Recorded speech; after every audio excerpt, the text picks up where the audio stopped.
McFadden and John. Whitehead. Come to me. Sounds like a... Man, imagine dropping a song so powerful it turned into an anthem. A track that had people blasting it from cars, church picnics, block parties, you name it. That was McFadden and Whitehead with Ain't No Stoppin Us Now. But here's the wild part. While the song became the soundtrack of 1979, their names slowly faded into the background. Two geniuses who wrote for legends, yet their own shine never matched the impact they had on music. Why did the industry celebrate the hit but overlook the men behind it? Why does their story end in tragedy instead of endless praise? This is the untold journey of Gene McFadden and John Whitehead, two underrated legends whose legacy still refuses to die. Let's get into their story right now. Let me know where you're watching this from in the comments. Grab yourself a warm drink, maybe a cup of water or tea, sit back, and let's start this journey together. Gene McFadden was born in Philadelphia in 1949, right in the heart of a city that was becoming a breeding ground for soul. Philly had its own sound, smooth, funky, gospel-rooted, and for a young black kid growing up there, music wasn't just entertainment, it was survival. Gene wasn't born with money or privilege, man. He was born with rhythm in his bones. His neighborhood was alive with church choirs, corner harmonies, and that street-level hustle that pushed kids to dream bigger than the block they were raised on. From a young age, Gene's voice carried. Teachers and neighbors would say, "That boy can sing." And you know, when you're a teenager in Philly during the 1960 decade, the local music scene was everything. Groups formed on porches, in schoolyards, anywhere they could blend voices. That's where Gene found his first love harmony. He started singing with local groups, and it wasn't long before he crossed paths with another talented dreamer, John Whitehead. The two clicked instantly. It was like fate stepped in and said, "Y'all gonna do something big together, but let's keep it real. Life wasn't easy." Philly was a city of opportunity, but also a city of struggle. Racism, poverty, and violence surrounded young black kids like Gene. You had to fight for your spot, and sometimes the dream of music was the only light. Gene could have gone down 100 different roads, but he chose the one that let him tell stories through melody. By the late 1960 decade, he and John were sharpening their craft, joining talent shows, hustling studio time, and catching the attention of people who mattered. Gamble and Huff, two giants in the making, noticed that spark. But before any contracts, before the spotlight, it was just Gene, a kid with a strong voice, a stronger will, and a belief that music could take him farther than the streets ever would. Looking back, it's crazy to think about it. The boy who grew up harmonizing on Philly corners would one day co-create one of the most uplifting anthems ever recorded. John Whitehead was born in Philadelphia in 1948, just a year before Gene McFadden. And like Gene, he was raised in a world where music was woven into the fabric of everyday life. Philly had that magic, man. It wasn't New York, it wasn't Motown, but it was a city where soul had a home. For John, growing up in a working-class family meant life was tough. There were bills that didn't always get paid, moments when the future looked uncertain. But music gave him hope. From early on, John had that natural gift, not just a voice, but a presence. People would say, "That boy's got something." He sang in church, he sang in school, and wherever he sang, he carried a kind of fire that people couldn't ignore. In the 1960 decade, when so many young black men were being told to stay in their lane, John was dreaming beyond the block. He believed music could be his way out. And here's the wild part. Before he was even known, John had that hustler spirit. He wasn't just singing, he was organizing groups, writing little songs, and pushing himself to get better. Philly was crawling with talent, and competition was fierce. You had to be sharp, you had to stand out. John wasn't afraid of that. He thrived on it. By his late teens, John was moving in the same circles as other hungry young singers. And that's when fate linked him with Gene McFadden. The chemistry was instant. They were both cut from the same cloth, two kids with big voices, big dreams, and no intention of letting their environment hold them back. It wasn't just about singing together. It was about survival, about carving out a future in an industry that rarely made room for kids from their background. Life wasn't all smooth. Philly streets were rough, and John saw friends get caught up in trouble. He easily could have gone the same way, but the music pulled him back every time. That discipline, that faith, kept him steady. Looking at his early life, you can see the blueprint forming. A mix of raw talent, determination, and that Philly soul DNA. No one knew it yet, but the partnership between John Whitehead and Gene McFadden was about to shift from street corners and talent shows to stages and studios that would make history. By the late 1960 decade, McFadden and Whitehead were more than just two kids with big voices. They were becoming part of the fabric of Philadelphia's rising soul scene. If you know anything about Philly back then, you know it was a city about to explode musically. Kenny Gamble and Leon Huff were building something legendary, a sound that would rival Motown, but with its own flavor, orchestral, funky, gospel, tinged, and deeply rooted in the black experience. Gene and John caught their attention early. It started with talent shows and demo tapes, hustling their way into rooms they had no business being in until people realized, wait, these kids got it. Gamble and Huff weren't just looking for singers. They were building an empire of writers and producers. They needed young blood with fresh ideas. That's where McFadden and Whitehead slid right in. At first, they weren't the stars. They were the workers in the back room, grinding it out, penning songs for other acts. That was the Philly International way. A family of creators, each playing their part. And man, Gene and John brought the fire. They could write melodies that stuck in your head, and lyrics that spoke to everyday struggle and joy. Before they ever had a hit of their own, they were sharpening their swords by writing for others. Philly International became their training ground. Imagine it, walking through those halls, seeing legends like Harold Melvin, Teddy Pendergrass, and the OJ's recording tracks you wrote. That's a kind of validation that pushes you even harder. They weren't just songwriters, they were storytellers. They understood how to capture the sound of the streets, the pain of love, the hope of tomorrow. Still, let's be real. It wasn't glamorous at first. They weren't getting the spotlight or the big money, but they were gaining respect. Every session, every demo, every late-night writing marathon was preparing them for the moment when they'd step out from behind the curtain. Gamble and Huff saw the spark. The city saw the hustle. And slowly, McFadden and Whitehead's names started to mean something in the industry. Nobody knew it yet, but these two young men were about to craft songs that would define the era. Once McFadden and Whitehead got in the Philly International system, man, they found their lane quick. These weren't just background guys, they became the go-to team when Gamble and Huff needed something fresh. Their pen game was serious. They could take an artist's voice, their energy, and build a whole world around it. That's rare. They started writing for acts like Harold Melvin and the Blue Notes, the Intruders, and the OJ's. Think about it, these were powerhouse groups already, but McFadden and Whitehead gave them extra fuel. Their songs had this mix, streetwise but polished, funky but heartfelt. They knew how to make you dance and cry at the same time. That was their signature. And let's not forget they weren't just songwriters. They were performers too. In those early years, they formed groups like the Epsilons, even toured with Otis Redding for a short while. That experience? Priceless. Being on stage taught them how to connect with a crowd, how to turn a lyric into a lived moment. They weren't just sitting in a studio scribbling lines, they lived the music. The chemistry between Gene and John was undeniable. They balanced each other out. Gene with his smooth, melodic sense, John with his raw, passionate delivery. Together, they could finish each other's musical sentences. That's why so many producers trusted them, because whatever you handed those two, they made it shine. But here's the underrated part. While their songs were moving up the charts for other artists, their own names stayed in the shadows. The industry was quick to celebrate the performers, not the creators. And McFadden and Whitehead were creators through and through. Still, they didn't complain. They kept stacking hits, building a catalog that was quietly reshaping Philly soul. By the mid-1970 decade, the duo had built a reputation as reliable hitmakers. The buzz in the studio was, if you need a sure shot, give it to McFadden and Whitehead. They were respected, they were feared, but they weren't yet stars. That hunger, that itch to finally have their own record, their own anthem was growing stronger every day.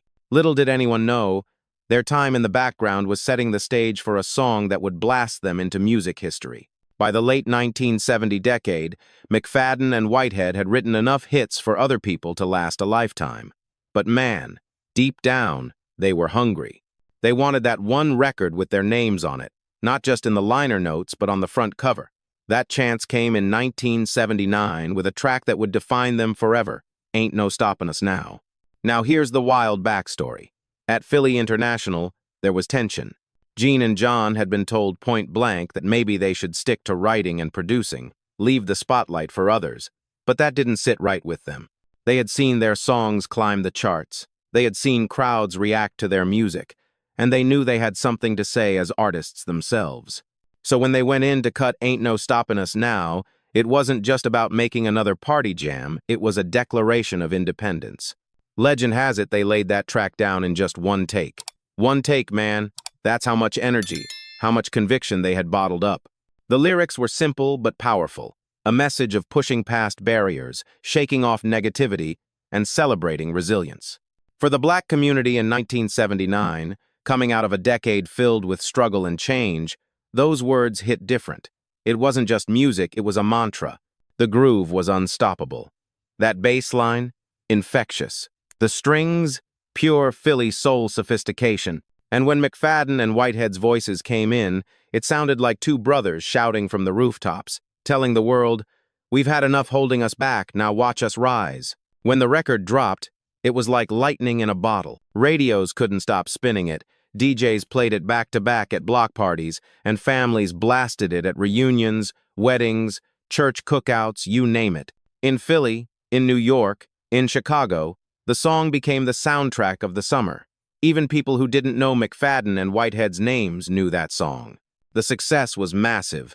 #1 on the R&B chart, top 20 on the pop chart, and more importantly, eternal status as one of the great anthems of empowerment. But beyond the charts, it represented something personal.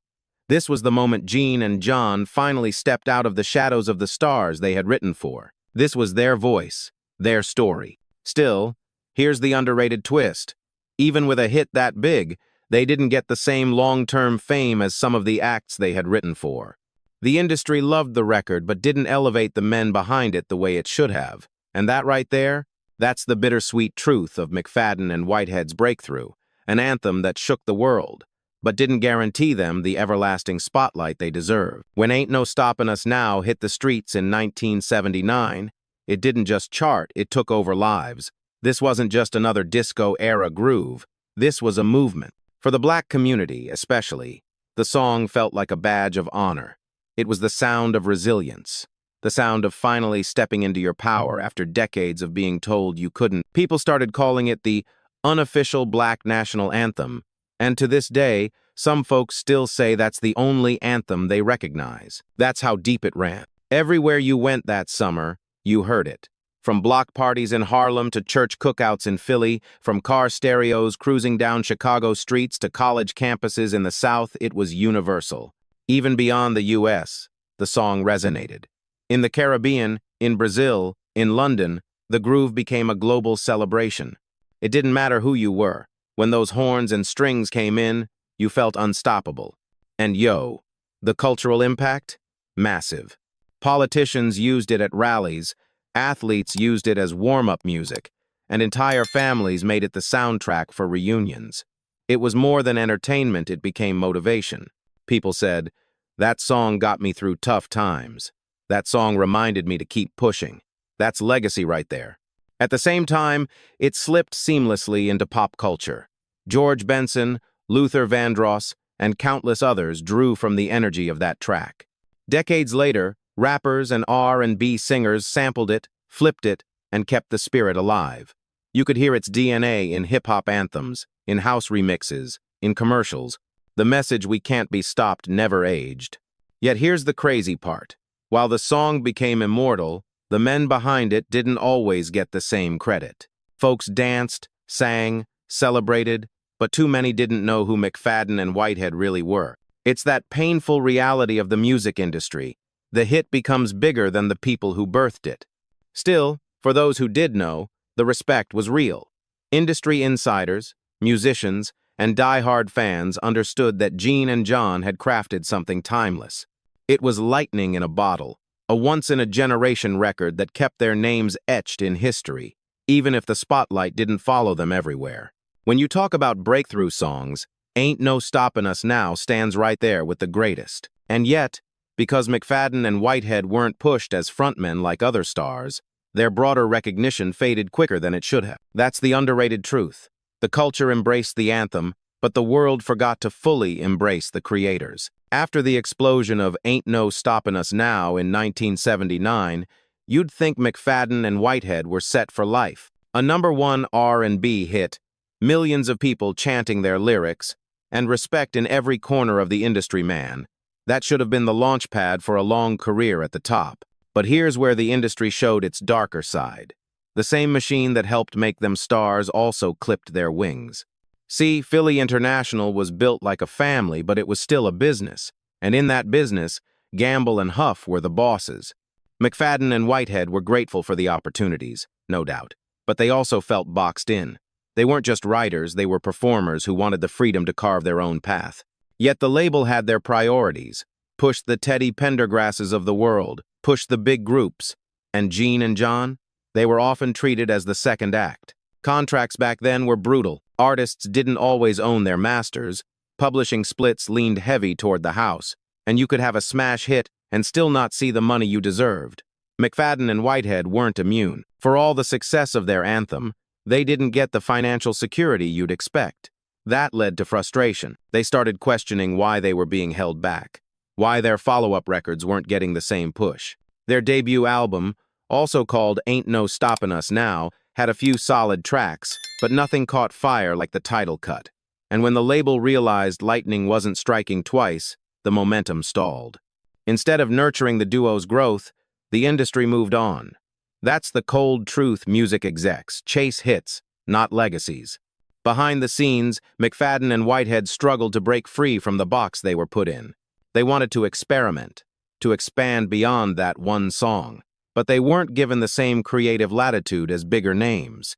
The industry loves to celebrate the breakout moment, but it doesn't always invest in the long game, especially when it comes to black artists fighting for control of their art. Man, imagine giving the world a track that defined an era, then finding yourself back in the shadows just a few years later. That's what they lived through.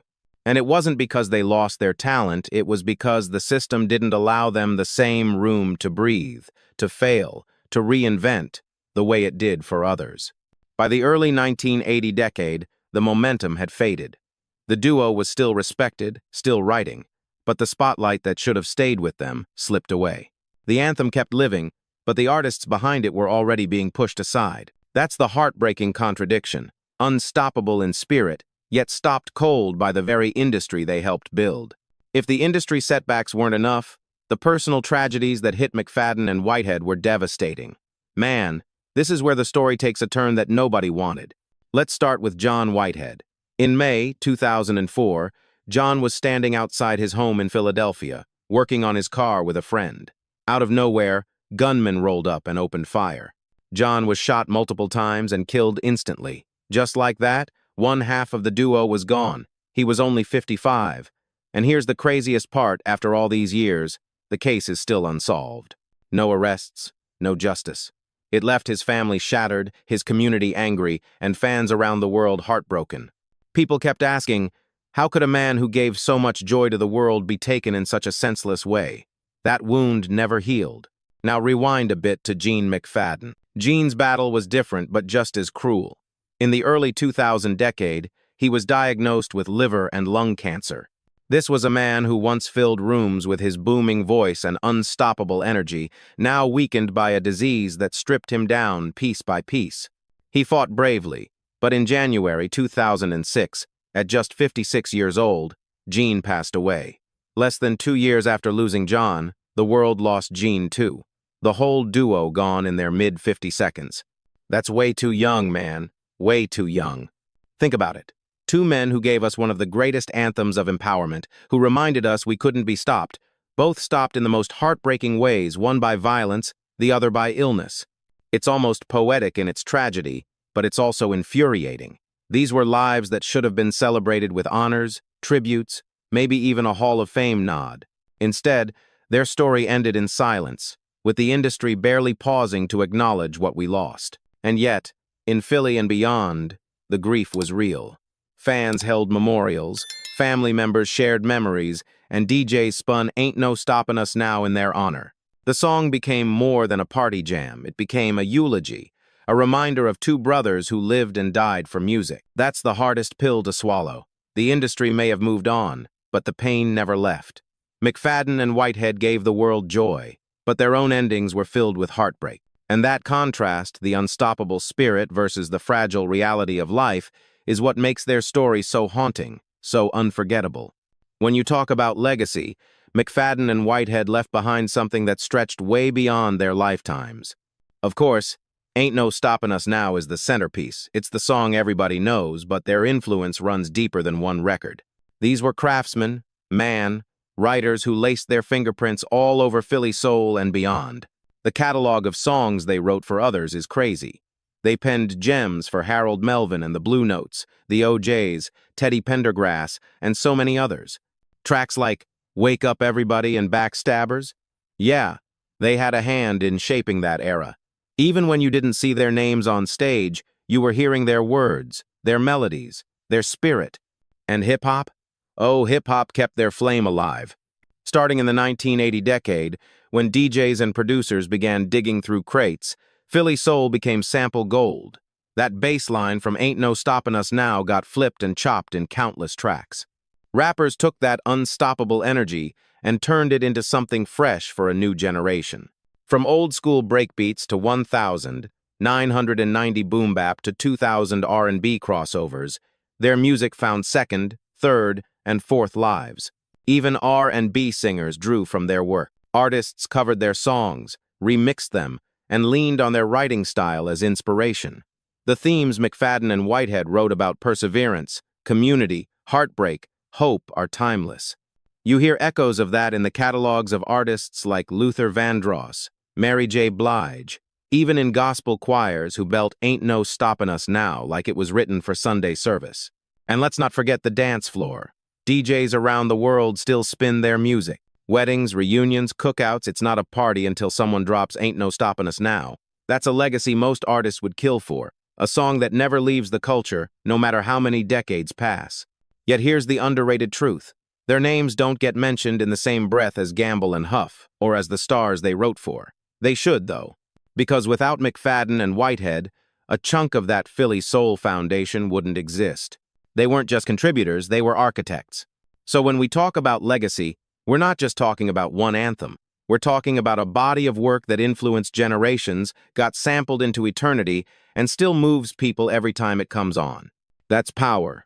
That's timeless. One of the most powerful parts of McFadden and Whitehead's legacy isn't just what the industry says, it's what the fans say. Decades after 1979, people are still leaving comments online like, "That song played at my family reunion," or "My grandma blasted it every Sunday," or "It got me through tough times." That's real love. That's not chart numbers or award plaques, that's connection. Every generation seems to rediscover them. Kids who never lived through the 1,970 decade hear Ain't No Stoppin' Us Now at a wedding or on TikTok, and suddenly they're hooked. DJs keep it alive by mixing it into modern sets, proving that true anthems never age. In Philly, their hometown, the respect runs even deeper. Local radio, community events, and old-school heads always keep their names in rotation, making sure people remember who laid the foundation. The rediscovery doesn't stop with the fans. Musicians and historians have been shining new light on their story, highlighting how much they contributed behind the scenes. For years, their role as songwriters for groups like Harold Melvin and the Blue Notes or the OJs got overshadowed by the big names. But slowly, people are starting to realize McFadden and Whitehead weren't side players, they were central architects of Philly soul. And here's where the underrated comparison hits. You hear Marvin Gaye, you hear Stevie Wonder, you hear Earth, Wind, and Fire, those names are immortal. But should McFadden and Whitehead be spoken of in the same breath? Some would say yes. The difference is the machine behind them didn't push their brand as hard. They had the talent, they had the song, but the fame system chose others. That doesn't erase their impact, it just means the recognition never matched the reality. Still, the legacy remains strong because the people won't let it die. Every time someone says, "That's my jam," Or every time a DJ drops the record and the crowd goes wild, McFadden and Whitehead live again. They might not be in every Hall of Fame, but they're in the soundtrack of everyday life. That's the thing about being underrated. Sometimes history overlooks you, but the culture, the fans, and the music itself won't. And that's why their story still matters today. Man, think back to how we started this story. Two kids from Philly just trying to make it out of the neighborhood with nothing but their voices and a dream. They wrote hits for legends, then dropped one of the biggest anthems the world has ever heard. Ain't No Stoppin' Us Now wasn't just a song, it was a declaration. It was Gene McFadden and John Whitehead telling the world, "You can't hold us back anymore." And for one shining moment, they stood in the spotlight. But as we've seen, the music industry has a way of celebrating you in one breath and forgetting you in the next. The machine pushed other names to the front, while McFadden and Whitehead's own star dimmed faster than it should have. Add to that the heartbreaking personal tragedies: John murdered, Gene taken by cancer, and you've got a story that's inspiring but also tragic, uplifting but unfair. So here's the real question. Should McFadden and Whitehead be remembered alongside the giants like Marvin Gaye, Stevie Wonder, and Curtis Mayfield? Or do they belong in a different category, unsung architects who shaped the sound but never got their rightful crown? That's the debate. Because if legacy is about cultural impact, about writing songs that people still sing decades later, then these two deserve to be on that list. But if legacy is about fame, awards, and recognition, then maybe history never gave them the credit they were owed. What do you think? Should their names echo louder in the halls of music history? Or is their place as the ultimate underrated legends exactly what makes them so special? At the end of the day, McFadden and Whitehead's story is one of brilliance, heartbreak, and everlasting impact. They came from the streets of Philly with nothing but talent, determination, and a dream. They rose through the ranks as songwriters, gave their voices to other stars, and then carved out their own place in history with a single anthem that refuses to die. Ain't No Stoppin' Us Now still brings people to the dance floor, still lifts spirits, still feels fresh more than 40 years later.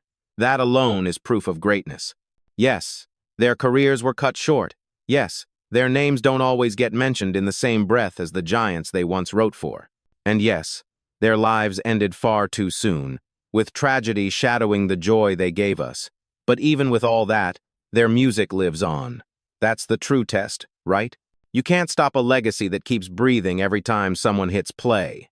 So when you hear their song at a wedding, a barbecue, or a graduation, remember it's not just a groove, it's a message from Gene and John themselves. A reminder to push through, to celebrate, to believe in something greater. Their voices may be gone, but their spirit is in every note, every lyric, every beat of that record. Maybe history didn't give them all the flowers they deserved, but the culture did. The fans did. And every time someone shouts those words, "Ain't No Stoppin' Us Now," it's like McFadden and Whitehead are right there in the room, smiling, reminding us that their music, their story, and their legacy will never be stopped. Because legends don't always sit on pedestals. Sometimes, legends live on the dance floor, in the hearts of the people who never forgot. And Gene McFadden and John Whitehead, they'll live forever,